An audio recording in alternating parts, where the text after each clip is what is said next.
And the monsters in the clip off saying, yo, you, the one who's getting the reading done, this is me, let's say Nam, or reaching out to you saying, we got some work to do. You thought you was going to avoid us. It's time to do something. And people tend to go, oh, shit. Damn, that was in me. Or damn, I am ignoring that. Yeah, you are. You are. Some people find out they have a warrior energy, and the warrior demons like Baal and Belial come forth and say, yo, we got to do some work. Because you suppressing your warrior side. You letting that motherfucker become dull and lifeless. That shit has to be a part of you, just like anything else. You can't ignore that.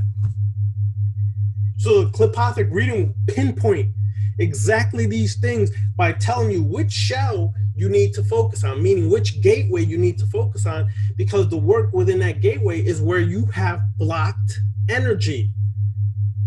That's where you need to concentrate on. Then there's two other shells that are usually pulled to reveal more, that usually are higher up on the Clippathic tree. So you start with the lower one, and you deal with the lower aspect of the Clippathic tree. The lower shell that's pulled in the reading confirms and reveals these things. And then you have to, after you're done doing work with that shell or gateway, then you move on to the next. It's different than the classwork. The classwork is the classwork, and it is designed for specifically to understand the Luciferian Draconian current, and is designed to awaken you in certain ways that the Luciferian current can do. But when you do readings, that's your personal work. The personal work, the classwork is complementing your personal work, but the personal work and the classwork should be done simultaneously because they complement each other. Anyways, let us keep going.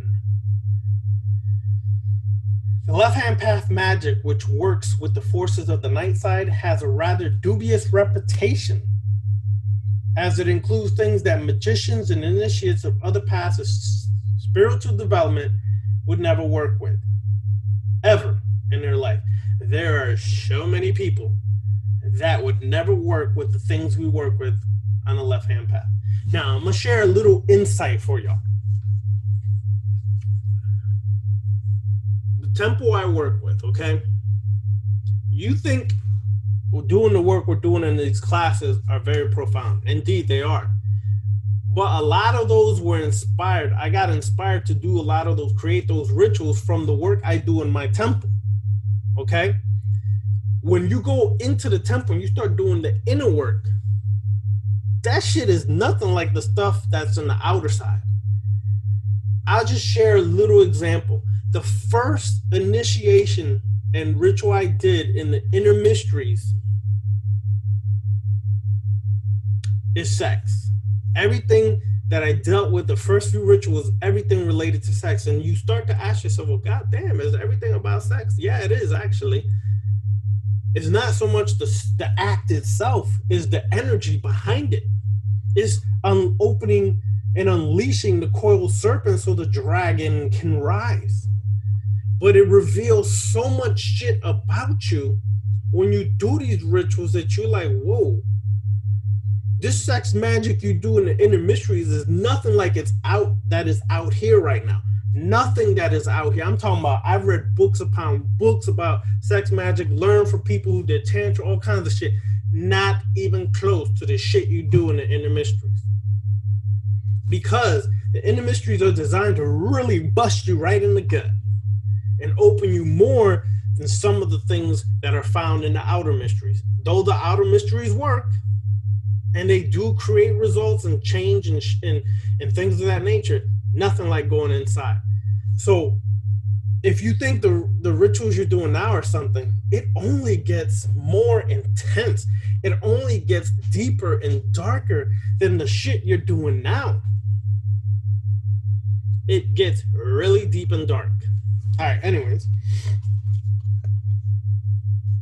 So Others are attracted to this magic by its demeanor, exciting practices, and promise of fast results. However, only a few who join the left-hand path approach it with a genuine understanding of its mechanisms and awareness of what it holds and how this initiatory process really works. And that is true. Just like people join Santeria, Palo Mayembe, Voodoo, they join it because they have a problem, one, in their life. Two, there's results they want from working Voodoo, let's say, that can help their problem in life. Very few really join or get initiated in the Voodoo mysteries because they generally want to learn and understand the knowledge and wisdom that comes through it. Most people get with it because they got some fucking problems. When I was initiating Santeria and working with my, being there with the Madrina and Padrino and seeing how many people would come through to learn about Santeria and everything, everybody had a fucking problem. Very few people just came, I'm just coming because I want to learn about this. I feel it's a part of my spirit, my DNA. Very few said that. Most of them had an issue.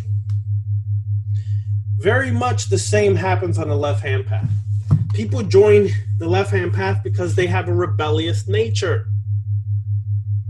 Because they've broken away from mainstream religion. They've broken away from mainstream occultism or right-hand path occultism or middle path occultism. They've broken away from that because they weren't getting exactly the results they felt they needed. There was still an emptiness, a void inside of them that kept them seeking beyond that.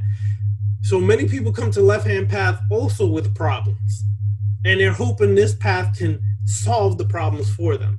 The path doesn't solve the problems.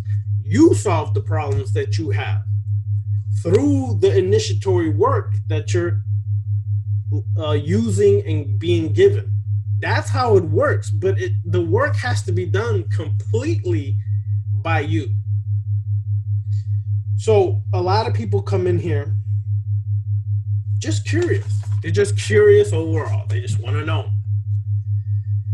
Mind you, this Nightside, especially the Draconian Nightside, the tree of Clippathic is viewed as the dark or shadow side of the tree of life, the antithesis or the negative counterpart.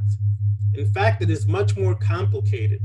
There are many theories about the origin and nature of both sides in the tree. Some of them view the tree of death as a huge reservoir of everything that the tree of life is not.